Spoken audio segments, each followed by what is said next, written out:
नमो अरहंताणं नमो सिद्धाणं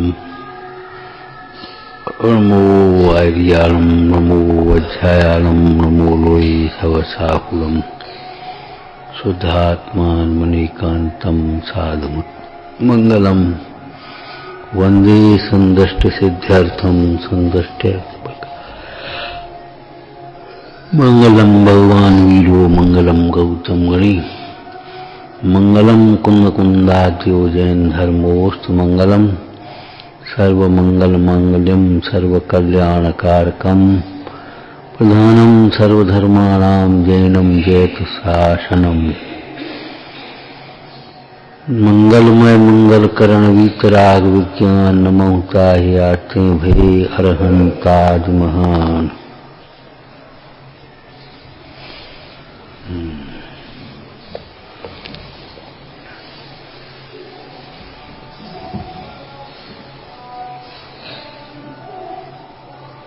कोई ऐसा विचार करे कि ज्ञान का साधन कुछ अलग है और सुखी होने का साधन कुछ अलग है, ऐसा नहीं है कि ज्ञान का साधन पढ़ना लिखना है, देशाटन करना, घूमना फिरना, गुरुजनों की सेवा करना, ये ज्ञान का साधन होगा। और सुख का साधन अपना खाना पीना उठना बैठना, अरे देखो भ्रांति है। क्यों ऐसा लगता है? न ज्ञान के स्वरूप की खबर है न सुख के स्वरूप की खबर है। इंद्रिय ज्ञान को ज्ञान मानता है और सुख के सुख को, इंद्रिय सुख को सुख मानता है।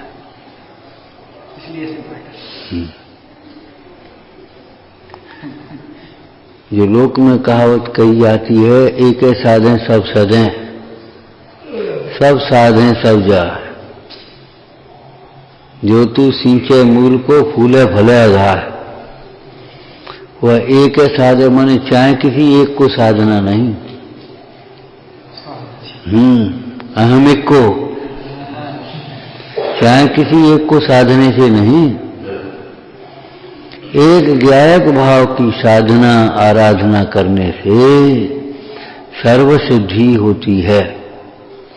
साधना माने सर्व ओर से उपयोग को समेटकर एक ज्ञायक भाव में लगाने से, प्रसन्नता पूर्वक, प्रसन्नता के लिए, ज्ञायक भाव में लगाने के लिए, पर सर्व सिद्धि होती है। ये तो अनंत चतुष्टय की चर्चा है। कलश टीका में दोनों ज्ञान और सुख की चर्चा है?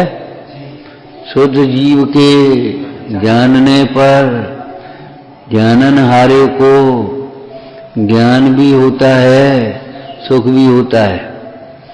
ज्ञान में दर्शन अंतर्गर्भ समझ लेना, और बल भी समझ लेना, ऐसे अनंत चतुष्टय समझ लेना। अब जानने पर जानन हारे को ज्ञान सुख होता है। अब उसी में रमने पर, शुद्ध जीव में उपयोग रमने पर, लीन होने पर, स्थिर हो जाने पर अनंत ज्ञान अनंत सुख होता है। देखो, जानने पर जानन हारे को ज्ञान सुख होता है, और उसी आत्मस्वरूप में रम जाने पर, लीन हो जाने पर, स्थिर हो जाने पर, मग्न हो जाने पर अनंत ज्ञान और अनंत सुख होता है।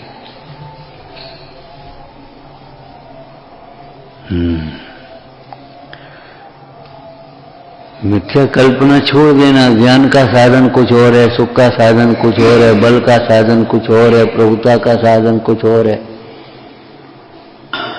अन्य अन्य अन्य अन्य समझना ये बहिरात्म दशा है, मोह है।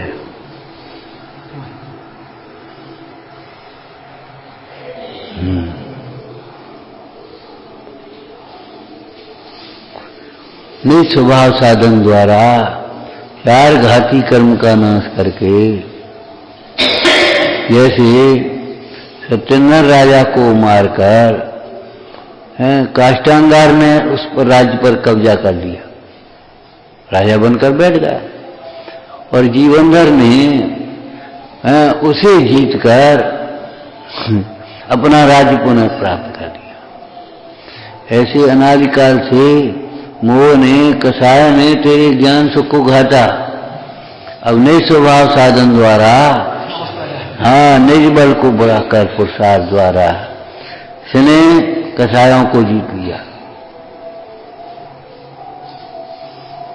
और अपना अनंत चतुष्टय रूपी साम्राज्य वैभव प्राप्त कर लिया।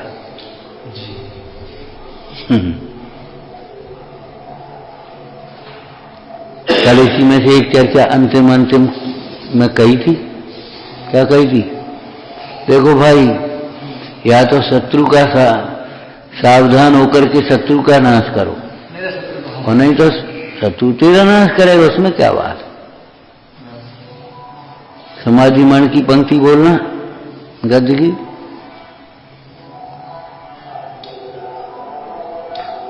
सयाने पुरुषों की ये रीत है कि वे शत्रु के आने से पहले सावधान होते हैं। मृत्यु के आने से पहले सावधान हुए हैं। समाधि मन की ये प्रसंग है ना, मृत्यु के आने से पहले सावधान हो गए।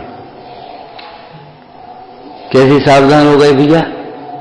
कि मृत्यु के समय जो छूटेगा उसे उन्होंने पहले से ही न्यारा जान लिया है, उससे ममत्व छोड़ दिया है। दृष्टांत दिया था, याद है इस प्रसंग में? कोई अन्य प्रसंग में दिल्ली में लूट मार, दूसरा राजा आया तो उसने लूट मार चालू की। अब लूट मार के प्रसंग में अब वो घर में गृह चैत्यालय और अपनी दर्शन पूजन करके उसने कहा, अब सब लोग तो भाग गए।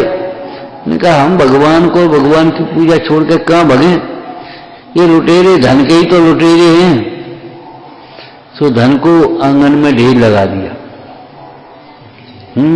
और स्वयं अपने जल भर करके चंदन पूजा अपनी सामग्री बनाने लगा पूजा करने के लिए।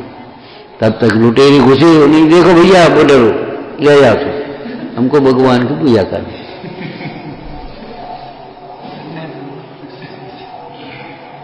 तो ऐसे रह गए। ये क्या, ऐसा भी कोई व्यक्ति हो सकता है? हो सकता क्या? सामने है ना। अरे भगवंतों के भक्त ऐसे ही होते हैं। दास भगवंत के उदास रहें, जगत सो माने परिग्रह सो, देह सो, भोग सो, संयोग सो, पद प्रतिष्ठा सो, दास भगवंत के उदास रहें।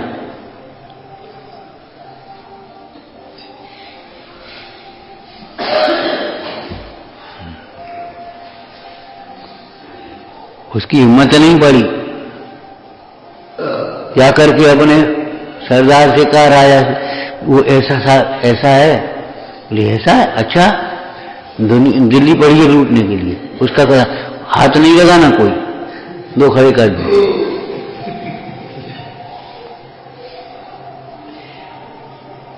लेकिन हम ये कह रहे हैं, उस धर्मात्मा के हृदय में कैसी निर्ममता। सावधान, सावधान का मतलब धन चाहिए, धन ले आओ। ऐसे ही समाधि मन में क्या लाइन लिखी? मृत्यु देह की ग्राहक है, मेरे से थोड़ी, आत्मा का थोड़ा ग्रहण करते। और मृत्यु में देह का भी घात नहीं होता, देह का वियोग होता है। देह का परिणाम है, परमाणु परमाणु सब धूल बन करके उड़ जाती है, राख बन जाती है, गैस बन करके अलग निकल गई, हड्डी वड्डी ये पड़ी नहीं, परिणाम नहीं तो हुआ। वही फिर खेतों में पड़ गई, फिर वनस्पति हो गई, फिर रोटी दाल साग भात बन गई, फिर शरीर बन गई। तो देखा परिणाम नहीं है, द्रव्य का नाश तो होता नहीं, मुझे क्या करना।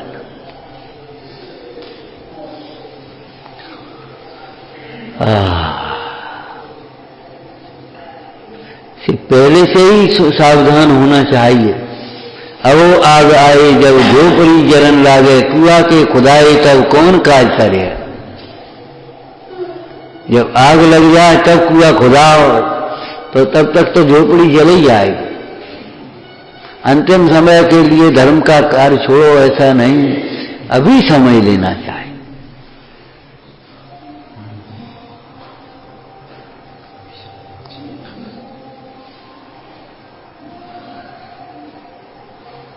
तो ये सयाने पुरुषों की, वीर पुरुषों की ये नीति है, वे शत्रु को सिर नहीं उठाने देते, वे पहले ही वही सावधान होते। और जो पहले सावधान नहीं होते हैं वे फिर धोखा खाएंगे, पीछे पछताएंगे। तो यहां क्या कहा, भैया तो मान को तुम नाश हो, नहीं तो मान तुम्हारा नाश करेगा। मुख्य रूप से दो ही बात है, या तो लोभ को तुम छोड़ो, नहीं तो लोभ तुम्हारा नाश कर देगा। लोभ में फंस करके क्या दशा होगी। या तो क्रोध को तुम नाश हो, नहीं तो क्रोध तुम्हारा नाश कर देगा।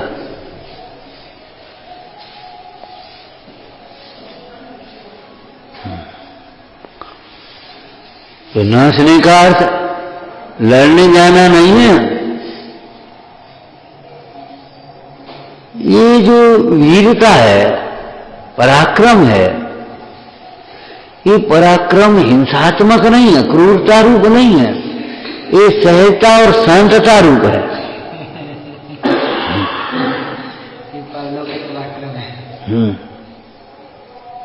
जगत के जीव वीरता माने क्या मानते, बहादुरी। गोली का जवाब, गाली का जवाब गोली से दे, कोई वीरता है? अरे गोली का जवाब भी गाली से न देवे, गाली सुन मन खेद न आवे, इसका नाम वीरता है।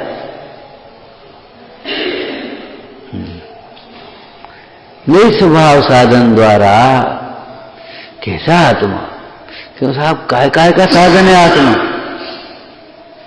आत्मा काय काय का साधन है कि देखो आत्मा में अनंत गुण है, उन अनंत गुणों का परिणमन है, स्वाभाविक परिणमन है, तो उन सबका साधन आत्मा एक है,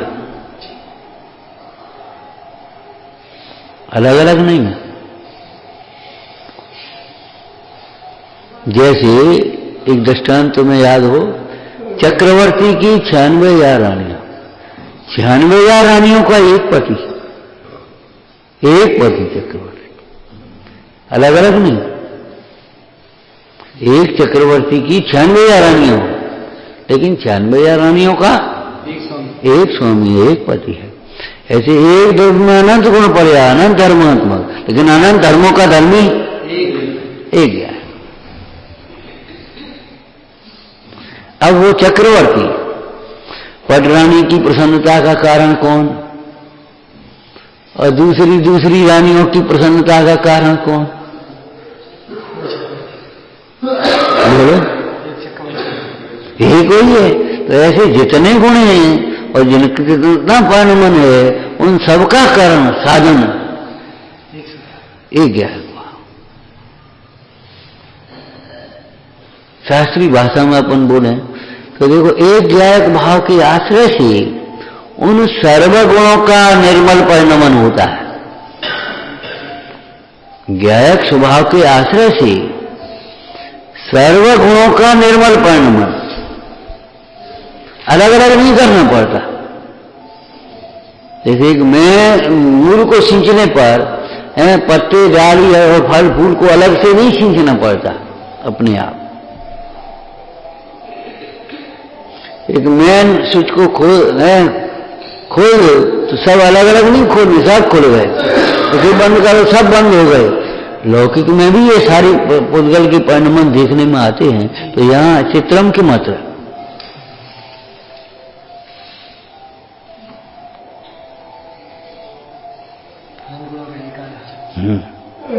अब नए स्वभाव साधन का क्या अर्थ हुआ? सिद्ध भगवान के स्वरूप में कोई दूसरा शब्द लिखा कि नहीं? हाँ बता, तो ये अलग अलग क्या हो गए?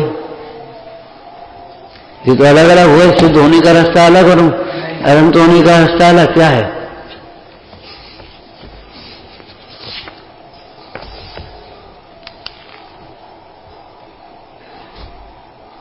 मुनि धर्म साधन द्वारा। और ऊपर क्या लिखा? तो ये क्या मतलब?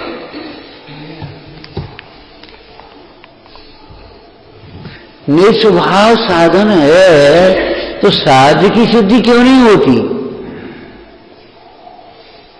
तो निस्वभाव का लक्ष्य नहीं है। तो निस्वभाव का साधन क्या मतलब? अर्थ क्या हुआ? निस्वभाव की आराधना उसका साधन, और निस्वभाव की आराधना वही मुनि धर्म है।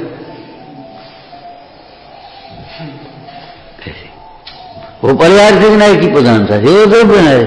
ऐसे निस्वभाव साधन द्वारा, यहाँ का मुनि धर्म साधन द्वारा, वहां का ग्रस्तपना, यहाँ का ग्रस्त अवस्था, भाई शब्द आते हैं शायद, भाव उसका बराबर समझना चाहिए। ग्रस्त अवस्था का मतलब भी गृहस्थी के लक्ष्य होने वाली अपनी अवस्था। वहां गृहस्थी, यहां क्या है? यहां क्या है? उसको लक्ष्य, ममत्व का परिणाम। जैसे लौकिक में कहते हैं ना, ये जो तू कमाई करता है वो लोहे की तिजोरी में गई, बैंक में गई, लॉकर में गई, माने वो लोहे की तिजोरी में गई। तेरी तिजोरी में क्या है ये बता? तेरी परिणाम मैं करोड़पति हो गया, मैं लखपति आ गया। स्त्री स्त्री में, पुत्र पुत्र में, माता माता में, पिता पिता में, भाई भाई में, पुत्र बहन बहन में है, पुत्री पुत्री में है, सब अपने अपने में, जड़ चेतन अपने अपने में। तेरे में क्या? ये मेरा ममत्व, इसका नाम है ग्रस्त बना। ग्रस्त बना माने ये सब मेरे हैं, मैं इनका हूं, मैं इनका करता हूं, ये मेरे कार्य, ये मेरा का, मैंने बनवाया, मैंने कमाया, इनको मैंने बुलाया है, मैं रखा रहा हूं, मैं पाल पोस रहा हूं।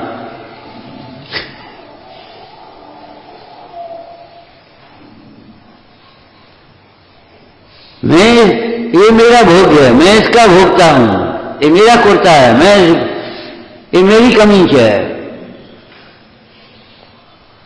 ये मेरा कमरा है, ये मेरे, ये चेतना, ये सब, ये ग्रस्त अवस्था का ग्रस्त बना का। निस्वभाव साधन का या मुनि धर्म साधन का कोई बात नहीं, एक ही बात। रत्नत्रय को साधन कहें तो कोई बात नहीं, संबंध एरा को साधन कहें तो कुछ बात नहीं। विविक्षा भेद है निस्वभाव साधन। तो प्रश्न आया कि महाराज निस्वभाव साधन द्वारा जब अनंत चतुष्टय प्राप्त होता है, चार घाती कर्म का वाह होकर, तो निस्वभाव तो है, क्यों नहीं हुआ? है तो होने मात्र काम थोड़ी चलता है। जैसे किसी के पेट में भयंकर तकलीफ थी है, और वो वैद्य के पास पहुंचा, वैद्य जी बहुत पेट में तकलीफ है, बहुत दर्द हो रहा है। बोले एक काम करो ना, तुम जरा सौंठ ले लो, हर ले लो, नमक ले लो, और जरा लगा करके, बोले ये तो हमारे घर धरेगा। अरे घर धरने से काम नहीं, खाए कहां तुमने? साहब सौंठ हरा नमक ये सब चीजें हमारे घर रखी थी, तो हमारा घर क्यों नहीं मिटा? कि घर में रखी तो थी, लेकिन विचार तो करो, तूने उसका सेवन नहीं किया। ये प्रश्न उठा करके उत्तर दिया है समसार जी टीका में, पहले अधिकार में। आत्मा तो ज्ञान से तादात्म्य रूप है, अभिन्न है, ज्ञानमय है, ज्ञान घन है, ज्ञान स्वरूप है। तब फिर ज्ञान का सेवन करने का उपदेश क्यों देते हैं? तो ज्ञानमय है तो, लेकिन एक क्षण भी इस जीव ने ज्ञानमय समझा नहीं, एक क्षण भी इस जीव ने अपने को ज्ञान रूप अनुभव नहीं किया, आत्मा अनुभव नहीं किया। आत्मा आनंद स्वरूप है तो साहब दुख क्यों है? सुखी क्यों नहीं होता? कि समझे आत्मा तब तो अपने को आत्मा समझता ही नहीं। ये जीव अपने को समझता तो शरीर है, आत्मा तो किसी और को समझता है। मानो किसी और ही की बातें करता। पंडित टोटरमल जी ने भूल में क्या लिखा, मानो किसी और ही की बातें करता है। बहुत लोग ऐसी, जीवन तो आपका है, तुम नहीं आ जाओ, रोकता कौन है? कौन रोकता है बता? आ जाओ ना फिर, आपकी तो आनंद है, कुछ विकल्प नहीं, कोई चिंता नहीं तो आ जाओ ना भैया, क्यों बड़ी हो विकल्प चिंता में? अरे रे प्रभु, एक क्षण भी अपने को आत्मा साधन है तो साधन बनावे तब न। मेरे ज्ञान का, सुख का, प्रभुता का साधन मेरे अंतरंग में है। वदन कारण को अंतरंग कारण भी कहते हैं ना, निमित्त कारण को बहिरंग कारण कहते हैं। ऐसी करण साधन, साधन में भी बहिरंग साधन, अंतरंग साधन। तो अंतरंग साधन की चर्चा यहां की। निस्वभाव साधन द्वारा, अर्थात निस्वभाव के श्रद्धान ज्ञान ध्यान रूप साधन द्वारा, प्रवचन साधन में श्रद्धान ज्ञान अनुष्ठान रूप साधन द्वारा, अनुष्ठान विधान शब्द भी लिखा है, विधान अनुष्ठान ये सब चारित्र के अर्थ में लिखे हैं प्रवचन साधन के अंत में। आप अनुष्ठान को समझते हो वही बड़ा काम, स्वाहा अनुष्ठान। मंत्र तंत्र कोई होता है उसको अनुष्ठान मानते। अरे भाई हैं, आचार्य अमृतचंद स्वामी कहते हैं अनुष्ठान है। अनुष्ठान शब्द का संस्कृत से क्या अर्थ करोगे? अनुसरण करते हुए ठान, स्थित हो जाना, फिर हो जाना। हो गया चारित्र, ठान शब्द आ गया ना। अपने स्वभाव को समझकर स्वभाव में फिर हो जाना, अनुष्ठान है, विधान है, विधि है, मोक्ष मार्ग की विधि, विधि है, विधि के विकल्प नहीं।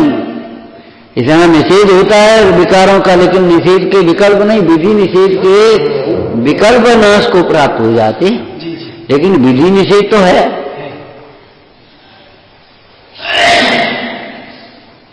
विधि निषेध के विकल्प नाश को प्राप्त हो जाते, विकल्प नहीं होते, लेकिन विधि निषेध।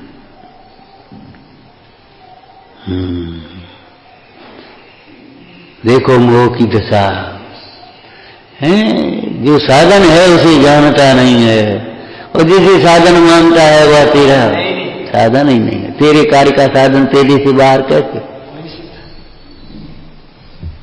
जिन साधनों को तू जुटाने में लगा है, जिन साधनों को के पीछे भगता है, वे साधन तो भगवंतों ने छोड़े हैं। जिन साधनों के को तू साधन मान, सुख का साधन मानकर, हाँ ज्ञान का साधन मानकर, बल का साधन मानकर, सुख का प्रभुता का साधन मानकर छोड़े हैं, वो जुटाने में लगा है, उन्हें तो भी छोड़ा है। उन्होंने छोड़ा है क्या मतलब? अर्थ बोलो। ये साधन नहीं है ये कहा, ये समझा है और यही कहा है। ये जगत के जीवो, ये सुख के साधन नहीं है, विषय सुख के साधन नहीं है, ये सुख के ज्ञान के साधन नहीं है। उठना ये तुम्हारा ये बाहर का खान पान आदि की बल का साधन नहीं है। इनसे शरीर भी बलवान होने का नियम नहीं है। शारीरिक बल, आत्मा का बल, दोनों बल अलग है। अपने अनंत भगवान के 46 गुणों में 2 बलों की चर्चा आती है 2 बल। एक तो ये अनंत बल है, अनंत वीर जिसको कहते हैं, और एक बल और है जन्म के 10 अक्षय में अतुल बल है।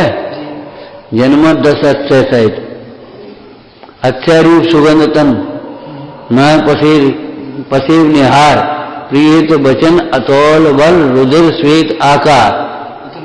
अतुल बल आया ना। अतुल बल का तुम्हारे दृष्टांत भी पढ़ा होगा तुमने। सभा में श्री कृष्ण नेम कुमार वगैरह सब बैठे, चल गई चर्चा, तो चल गई चर्चा ही तो है। क्या बलवान कौन, कौन ने कहा ये है, कौन ने कहा बलराम है, कौन ने कहा नारायण, एक ने कही भैया तीर्थंकर नेम कुमार ऐसा बल तो किसी का नहीं है। अच्छा, किसी का नहीं है, ये क्या मतलब? तो आ गई वही उठा, नहीं बनी हुआ। तो अतुल बल, जिस शंख को नारायण मुंह से फूके, हर को सुर से शंख बजाए नाक से, वो सत्यभामा ने कह दिया था ना, व्यंग कर दिया था।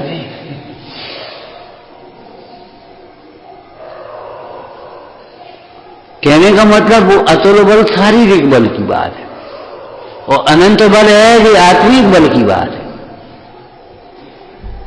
और इन दोनों बलों में भी एक बात और समझना, देखो व्यवहारिक दृष्टि से भी छद्मस अवस्था में एक को कहते हैं आत्मबल या मनोबल भी कह देते, और एक शारीरिक बल भी कहते, ठीक है ना। तो शारीरिक दृष्टि से कोई बलवान हो और मनोबल बिल्कुल ना हो, ऐसा हो सकता है, लेकिन मनोबल हो शारीरिक बल अपने आप आ जाता है। ध्यान रखना, मनोबल यदि न टूटे तो शरीर से भी नहीं टूटता है। और अगर मनोबल टूट जाए तो शरीर का बल भी कुछ काम नहीं रहता, देखा ढीला हो जाता एकदम।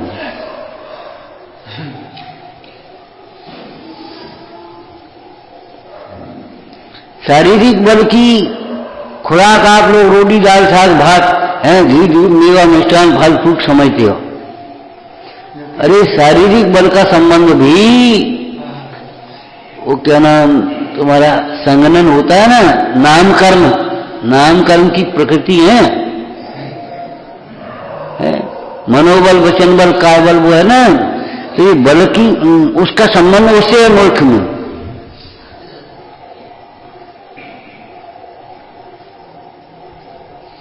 अकेले भोजन से बल नहीं है, जिस और दूसरा शब्द अगर आयुर्वेद में भी अपन बोले तो पौष्टिक आहार को पचाने के लिए भी तुम्हें ताकत चाहिए। एक वैद्य जी के पास एक रोगी पहुंचा, साहब ताकत की दवाई दो, कमजोरी बहुत, बोले ताकत की दवाई पचाए लेकिन ताकत चाहिए, पहले पाचन ठीक करो पहले। अगर तुम्हारा पाचन शक्ति ठीक है तो जो तुम खाओगे उसी में से ताकत आएगी, और पाचन शक्ति ठीक नहीं है तो जो तुम खाओगे पौष्टिक वो तुम्हें उल्टा हानिकारक हो जाएगा।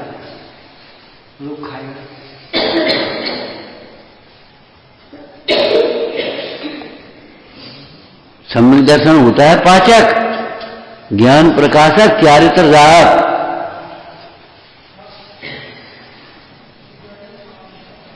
निस्वभाव साधन द्वारा कहें या सम्यक दर्शन ज्ञान चार्य द्वारा कहें या श्रद्धान ज्ञान अनुष्ठान द्वारा कहें, संबंध नजरा द्वारा कहें, सब मुनि धर्म साधन द्वारा कहें, एक ही बात, विविक्षा भेद है।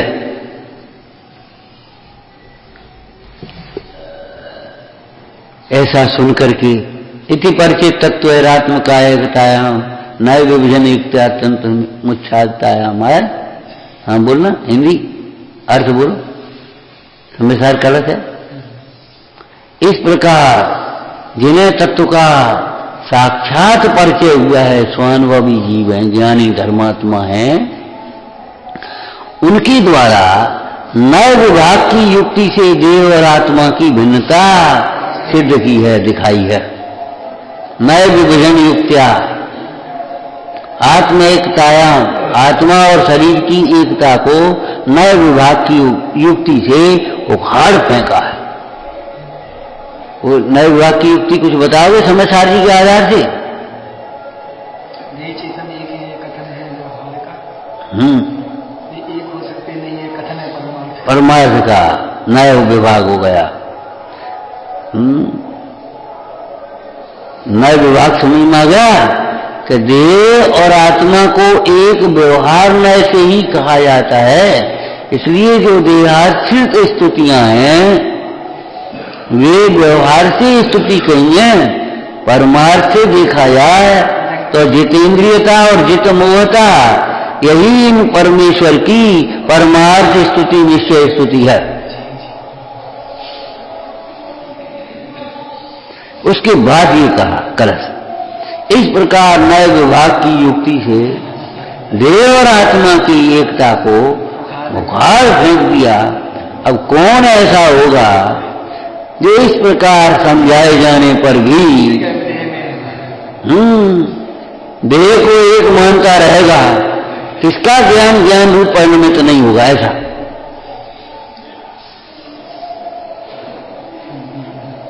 भाई कोई अपन से भूल हो गई और किसी ने प्रमाण से युक्ति से तर्क से समझा दिया, अब और फिर भी नहीं माने तो कोई मूल ही तो होगा, मानी होगा, मूल होगा। पंडित जयचंद जी ने बहुत सुंदर लिखा इस बार में, जैन धर्म के श्रद्धानी हटी नहीं होती, हटी नहीं होती। उन्हें कोई आगम प्रमाण से युक्ति से कोई बात बताया तो उन्हें अगर भूल अपनी है तो तुरंत स्वीकार करके दूर कर लेते क्या ये तो हमारी भूल है। उसी शैली में यहां लगाओ।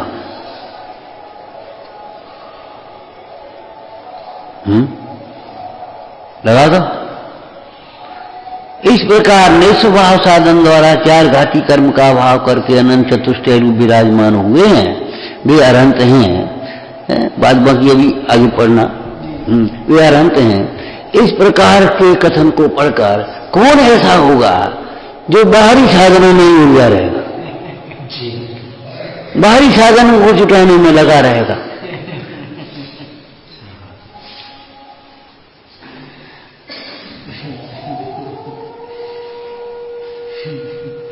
अरे भाई तुम्हें जब जाना है तब देखो क्या भाई गाड़ी है नहीं, जाना ही नहीं है तो हो 5-5 मिनट में गाड़ी हमें का लेने देना, हमें जाना ही नहीं है।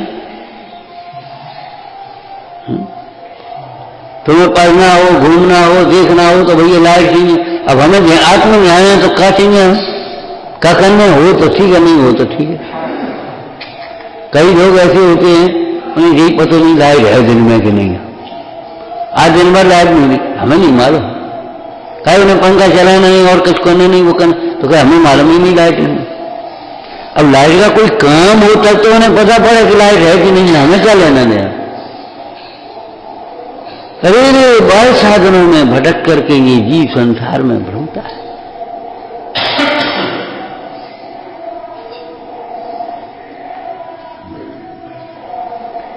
जिस बल से कर्म नासे जाते हैं वह बल भीतर से आता है,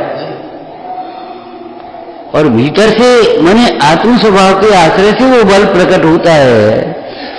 वह तब शरीर के संगठन आदि भी स्वयं ही हो जाते हैं। यद्यपि बल की अपेक्षा कहें तो बोलना जो उनका मोक्ष होता है उनका वज्र वृषभ नाराज संगठन होता है।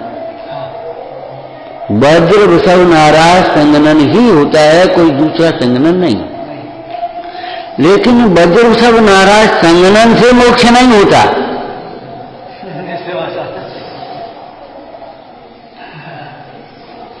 वज्र वृषभ नाराज संगठन से मोक्ष नहीं होता, मनुष्य गति से ही मोक्ष होता है ना।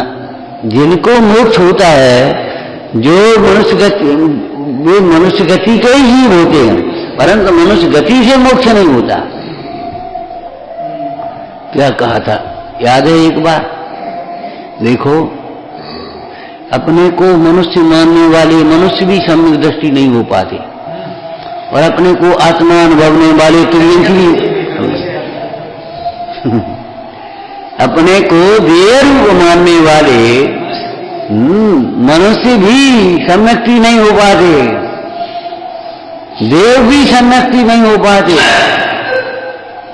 और अपने को देह से भिन्न आत्मा समझने वाले त्रियंश और नर की सम्यक्ति हो जाते।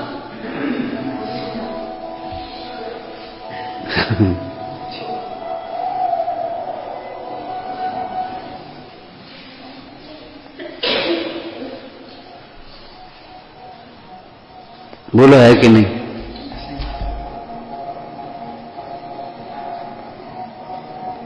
जिनके शरीर में सरसों का दाना चुभता था, उनमें इतनी शक्ति कहां से आ गई? क्या जन्म में अभ्यास करी था उन्हें, अभी दीक्षा ली और अभी बैठे और इतनी शक्ति आ गई कि सियाली चूट चूट करके खाती रही, खून बहता रहा, और ऐसा नहीं एकदम खा गई एक गिलास में, अरे 3 दिन तक, और आसन चलायमान नहीं, उपयोग चलायमान नहीं, तत्व चिंतन के बल से अपने स्वरूप में ऐसे रम गए।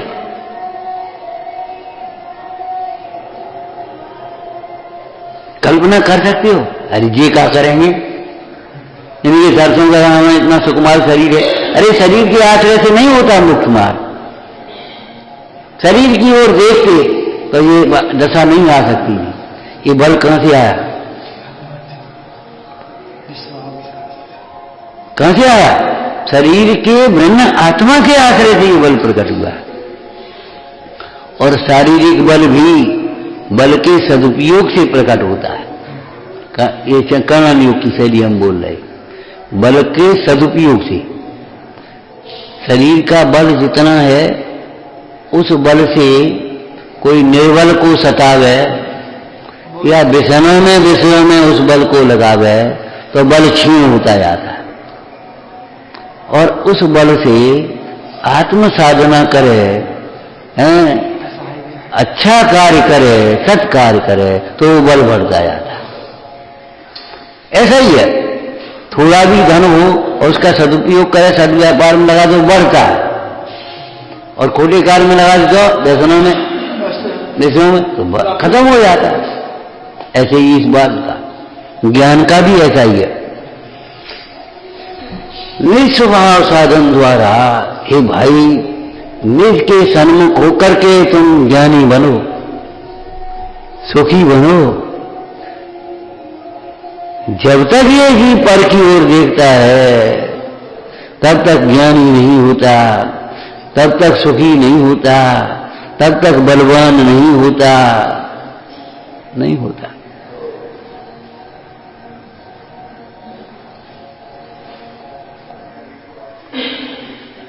बहुत कमजोरी है। क्यों? पर की ओर देख रहा है। क्या कहें, हमें बहुत बिल्कुल ज्ञान ही नहीं है, कुछ ज्ञान ही नहीं है। क्यों? पर की ओर देख रहा है। एक बार भीतर देख करके कहा, बोलो ज्ञान है कि नहीं है? हमें बिल्कुल ज्ञान नहीं है, बता। भीतर देख करके बोलो। कई बार भ्रांति हो जाती है, कोई सादगी से जीवन जीने वाले लोग होते हैं और खूब माया है, बड़े हैं लौकिक में, तो लोग उनको कहते ये कैसे बड़े आदमी, ये कैसे नीचे है। लेकिन जब भीतर देखें तब पता पड़ता है, अरे वो दृष्टांत दिया था, याद है तुम्हें? इतिहास का ही समझो। हाँ, शाह बादशाह का, शाह बादशाह का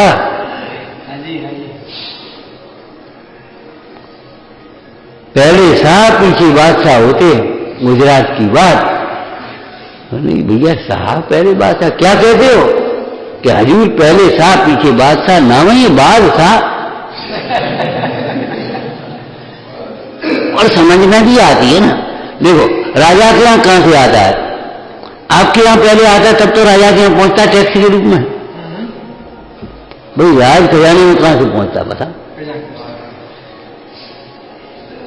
ऐसा तो है नहीं राज खजाने में कोई कमाई हो रही हो, खेती हो रही। राज खजाने में जो पहुंचता है यहां से वहां ट्रांसफर होता है ना, ऐसे ही तो पहुंचता है। पहले शाह पीछे बादशाह। अच्छा, और संयोग की बोले सिद्ध करना पड़ेगा, बोले चाहे या मुझे। अब वो तो भाट चारण था, चारण भाट बोलते। और संयोग की बात गुजरात में अकाल का प्रसंग बन गया। अकाल पड़ गया, सो राजा के बैठा मीटिंग, बोले सो बुलाया उसको, ए भैया पहले साल पीछे बादशाह अपने साल लोगों से कहो कि 1 साल का इंतजाम तुम करें, पहले हम बाद में करेंगे। हम तो बादशाह हैं, बाद में करेंगे। अपने साल लोगों से कहो, आओ महाराज। तो ऐसे पहुंच गया वो और सबकी मीटिंग बुलाई। बोले भैया आज सवाल आएगा इज्जत को, हमारी गर्दन चली है, बात कोई चिंता नहीं, बात नहीं आवे। बोले चलो अपन करते हैं। तो ऐसी मीटिंग बोले भैया बताओ क्या करना है? तो ये बोले 1 दिन को हमारा लिख लो, 1 दिन का इंतजाम हम करते हैं, 1 दिन का हम करते हैं, उन्हें 5 दिन का हम करते हैं, उन्हें 2 दिन का हम करते हैं, उन्हें 10 दिन का हम करते हैं। 30, 40, 50 दिन हो गए, इतने से का हो रहा 1 साल का इंतजाम। तो नहीं चलो अपन बाहर चलते। तो बैलगाड़ी में बैठ करके 5 लोग अपने बाहर निकले, चंदा कर भी एक तरह को समझ लो। तो गांव की ओर से निकल रहे थे, उसने देखा, भाई आप लोग कहां जा रहे हो? गांव है अपनो, घर है, मंदिर है, दर्शन नहाओ धो, दर्शन पूजन करो। आप लोग कब आते हो? भोजन करके तब जाइयो। अच्छा भैया तो ठीक है, टाइम हो ही हो। नहीं नहाया धोया, भोजन किया, और सब बढ़िया बाखर बोलते हो बड़े घर को, नहीं तुम्हारे बुजुर्ग घर में बाखर, तो बढ़िया बाखर में भोजन करे।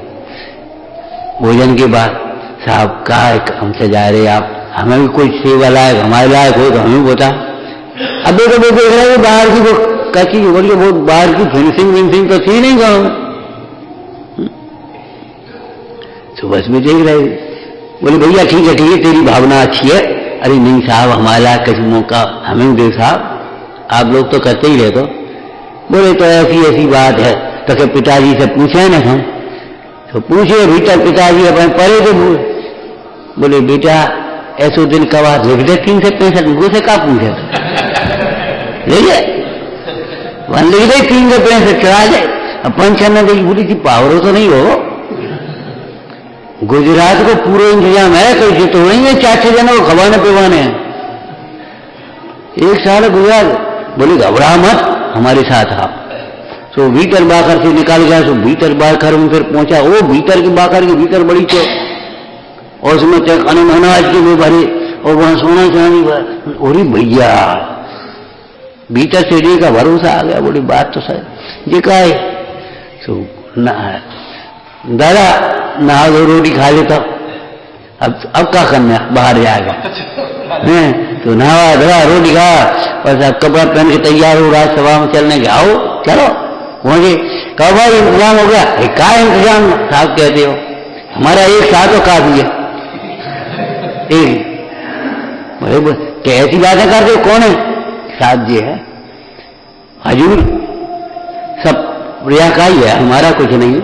अन्नदान है, गाड़ियों में भेज मंगवा और खूब बाहर सब जन। 1 साल तो काफी है। जैसे दुखी होने के लिए एक विकल्प बहुत है, जैसे दुखी होने के लिए, रोने के लिए एक, जीवन भर रोने के लिए एक भूल बहुत है। एक भूल काफी है उम्र भर रुलाने को। एक भूल काफी है उम्र भर रुलाने को। यश पाने को 100 जन्मों का समय नहीं कुछ, बदनामी को 1 मिनट की बात बहुत है। पूरी रास्ता सावधानी से चले आए और जरा ड्राइवर की ऐसी हुई और तुझे 1 सेकंड में एक्सीडेंट। अब क्या कैसे हो गया? वैसे तो साहब हम अच्छी तरह चले आ रहे थे, देखकर भाग गए और नेक नेक नेक करता है। एक भूल का भी है उम्र भर रुलाने को, एक विकल्प बहुत है दुखी होने के लिए। ऐसे ही एक ज्ञायक भाव, अर्थ ज्ञायक भाव की मतलब क्या हुआ? ज्ञायक भाव का मतलब क्या? ज्ञायक भाव के अनुभवन रूप ज्ञायक भाव।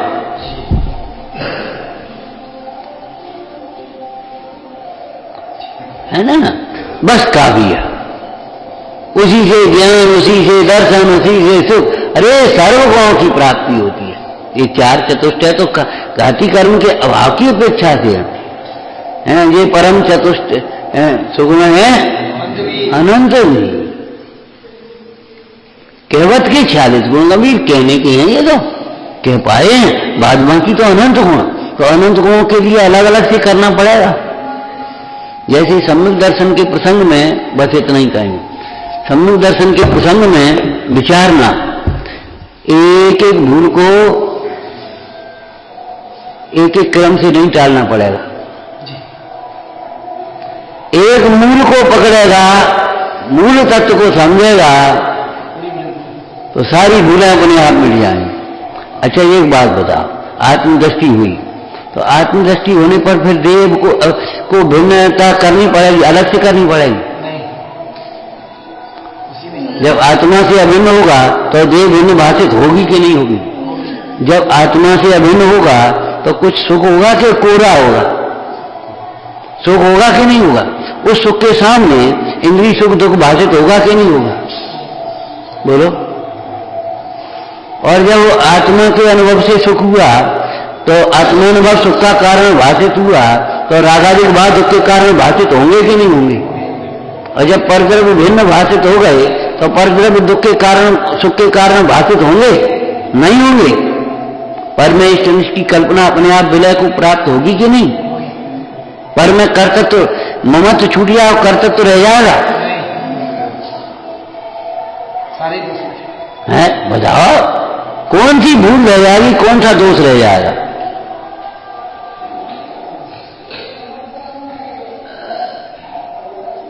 स्वरूप दृष्टि नहीं है तब तक मिथ्यात्व के साथ सारे दोष हैं, और स्वरूप दृष्टि होने पर जितनी अस्थिरता है उतना दोष है, और स्वरूप में स्थिरता होने पर पूर्ण निर्दोष। वो दोषों के अभाव की अपेक्षा, ये गुणों की अपेक्षा से कहो तो स्वरूप में अनंत गुण। श्रावक के गुण कितने होते हैं? श्रावक के गुण है आर अनंत।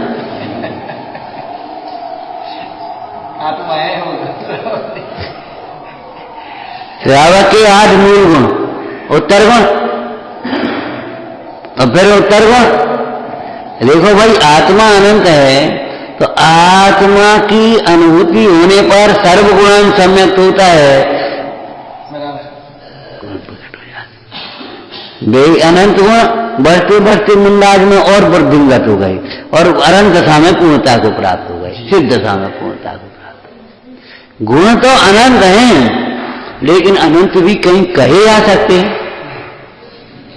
अनंत कहीं कहे थोड़ी आते हैं।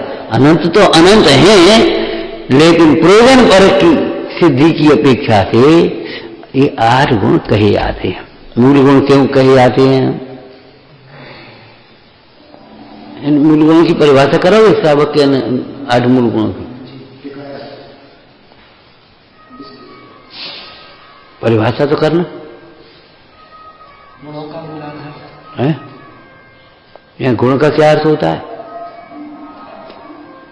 कभी हमें दे गए मूलाचार का, हमें तो नहीं दे गए थे, लेकिन पढ़ के दे गए भैया बताओ तो। गुण का अर्थ यहाँ होता है प्रधान आचरण, ठीक है ना। देखो मूल गुण क्यों, अब यहाँ इतना हमें एक शब्द और जोड़ना है, मूल का अर्थ सम्यक तो लेना चाहिए साथ में। मतलब भगवान की आज्ञा से भगवान ने इनमें त्रस्त जीवों का घात लिखा है, जीवों की हिंसा कही है, इनमें परिणाम की क्रूरता कही है, धर्म प्राप्ति में बाधक कहा है। इसलिए भगवान की आज्ञा से मधुमास मधु पंचुदम और आदि फलों का त्याग करना, ये मूल गुण कहा जाता है। भगवान की आज्ञा साथ में लेने। हमने एक दृष्टांत दिया था तुम्हें, बीमारी के भय से या बाढ़ में पानी प्रदूषित हो गया, अब उसे प्राशुक करके पिए तो ये मूल गुण नहीं हो गया पानी छानना। भगवान की आज्ञा। आज तो घर घर फिल्टर लगे हैं। फिल्टर का हिंदी क्या होती बता? और ये छन्ना तो इतना दोहरा है तुम्हारा, और फिल्टर का छन्ना तो कितने कितने पड़ते, लेकिन वह छानना केवल शरीर के स्वास्थ्य के लिए है, शरीर के मोह से है, उसमें जीव रक्षा का प्रयोजन नहीं है। इसलिए वो फिल्टर से पानी छानना वो श्रावक का लक्षण नहीं है। दोहरे छन्ने से पानी छानकर जीवानी करना वो है तुम्हारा श्रावक का लक्षण। सम्यक तो सही, जो मुख्य आचरण है जिसके बिना वो पद नहीं होता, वह मूल गुण कहलाता है। समझ में आया ना? और एक बहुत सुंदर चर्चा की हम बोला जाए, जो मूल गुणों की उपेक्षा करते हुए उत्तर गुणों को पालन करता है किसी कारण से, वह अपने ये समझो एक और तलवार चल रही तो उंगली को बचाने के लिए सिर को कटाता। अरे उंगली है जान दे, सिर बचा पहले।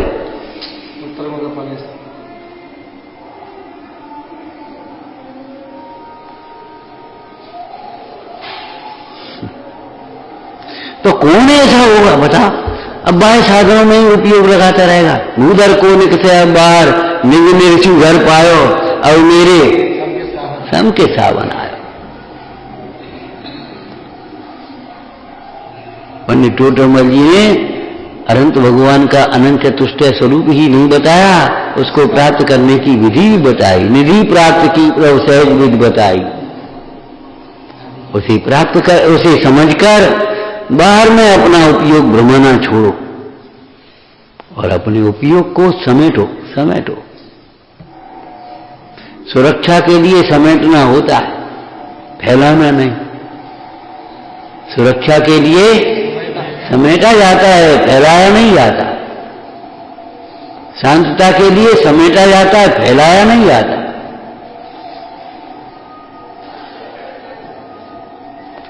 लेकिन क्या समेटते हो और क्या फैलाते हो? केवल बाहर। अरे अपने उपयोग को समेटो। दृष्टि समेटना ये सम्यक दर्शन, और उपयोग का समेटना ये सम्यक चारित्र। जहां उपयोग अपने स्वरूप में रमता है, अनंत चतुष्टय स्वयं एक प्रकट हो जाता है। जिसके आश्रय से अनंत ज्ञान होता है, उसके आश्रय से सम्यक ज्ञान नहीं होगा। अपना आत्मविश्वास मत खो बैठो, अपने को दीनहीन मत मान बैठो।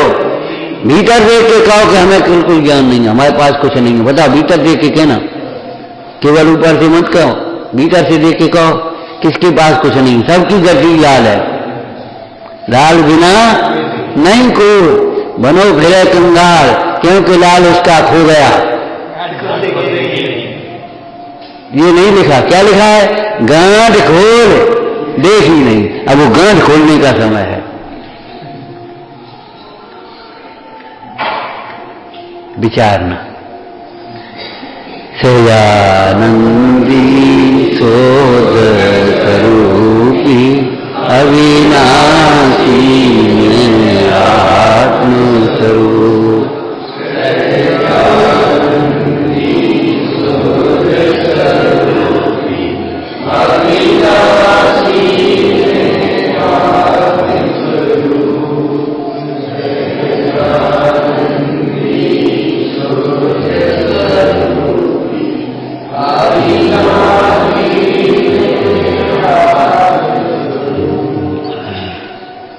जिस तन कोई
ओम नमः। द्वादशां निर्वाणी माता की जय।